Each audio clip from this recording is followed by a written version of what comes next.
Welcome to Brainish English Stories. Miss Dearborn came back to Hillcrest. She brought with her a little girl and boy. They were the kids of her close friend from college. Sadly, her friend and her baby had passed away. Jenny and Lenora went to see Miss Dearborn that afternoon. They found out that she would take care of the little ones for a year. During that time, their dad would travel around the world. After that, he would come back and make a home for them. Miss Dearborn and Jenny didn't talk about their feelings, but Jenny really hoped that things would turn out well for Miss Dearborn after all her hard work. Lenora suddenly said, "I wish you could take one more student, Miss Dearborn. My family wants me to spend the winter in California because our Dakota winters are harsh. I'll stay with the Warners, just like I've been doing for the past 2 months." Miss Dearborn was happy about the idea. She thought it would make their little school complete. She knew Jenny would enjoy having Lenora around. Lenora wondered if Miss Dearborn knew who Jenny's real sister was. But then, the little Austin girl came to Lenora for help with her doll, and they changed the subject. On their way home, Lenora wondered if Jenny would ever find out that Gwen was her real sister. Charles had told Lenora about it. She knew that in the fall, Gwyneth would become her sister-in-law, which would bring Jenny and Lenora even closer. Lenora wished she could tell Jenny everything, but she promised not to. When they got home, Susan Warner was very excited. Gwyneth had come by to visit. Even after learning that Jenny and Lenora had gone to see Miss Dearborn, Gwyneth stayed on the porch chatting with Grandma Sue. "Guess what? She even invited us to a party Mrs. Poindexter Jones is throwing for Charles's birthday. Gwen asked if I could make the chocolate cake with 21 layers, just like Harold wanted, but we'll have the party at the big house." At first, Jenny seemed a bit sad, but then her face lit up with joy. She clasped her hands together and exclaimed, "Oh, Grandma Sue, it's going to be a real party, isn't it? And I can wear the pretty new dress Lenora gave me. I was worried I'd never get to wear it." Grandma Sue nodded. Then she shared, "There's been a strange change in Gwyneth Poindexter Jones. She's much nicer now, whatever it is. I think her mom is happy about it. Maybe she's been a bit disappointed in her before." Jenny surprised them by saying, "Gwen is so pretty. I really wish she would love me." Susan Warner looked up from shelling peas, surprised by Jenny's words. Even after the girls went inside so Lenora could rest, Susan couldn't stop thinking about Jenny's longing tone and her words about wanting Gwen to love her. What did it mean? Jenny couldn't possibly know that she and Gwen were sisters. Tears filled Susan's eyes without her meaning to. If Jenny ever finds out, she'll know that C and I aren't her real grandparents. Then Susan scolded herself for being selfish. C was right when he said it wouldn't change how much Jenny cares for us. He said nothing could.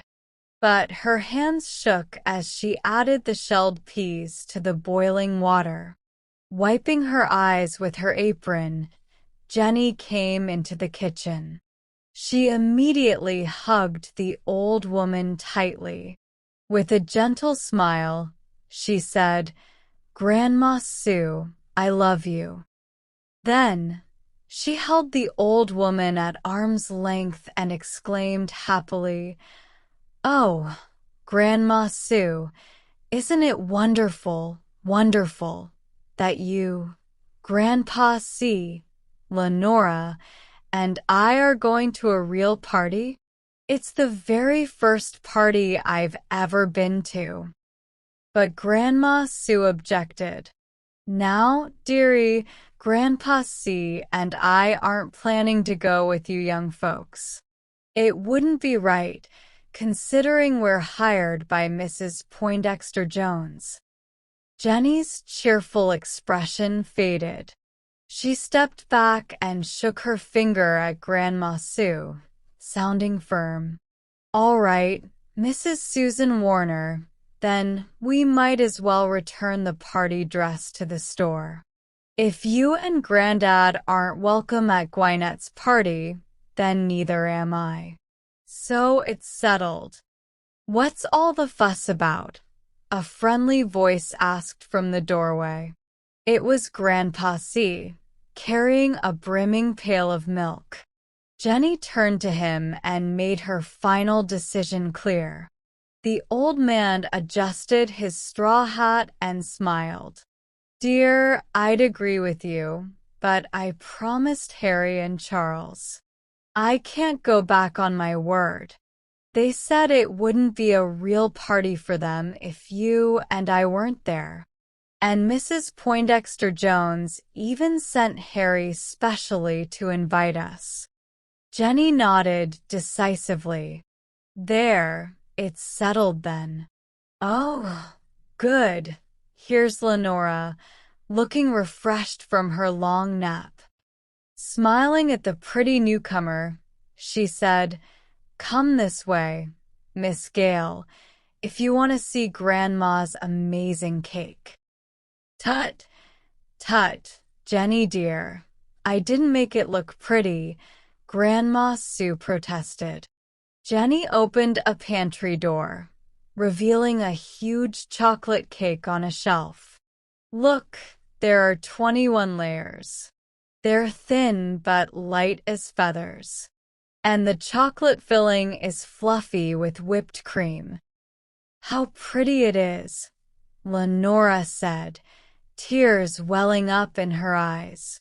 "I wish our dear mother could see the cake you made for her son's 21st birthday."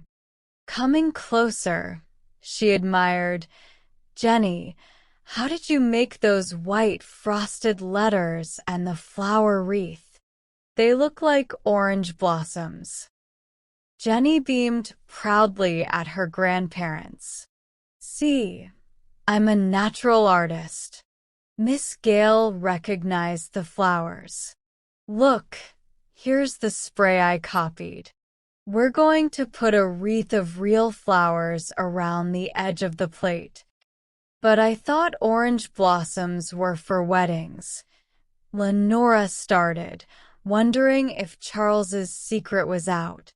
Jenny replied matter-of-factly, "A 21st birthday is just as important." Lemon blossoms didn't seem right. Grandma Sue was busy at the stove, and Grandpa C was straining milk. "Girls, everything's ready," Grandma Sue called. "You'll need time to get ready."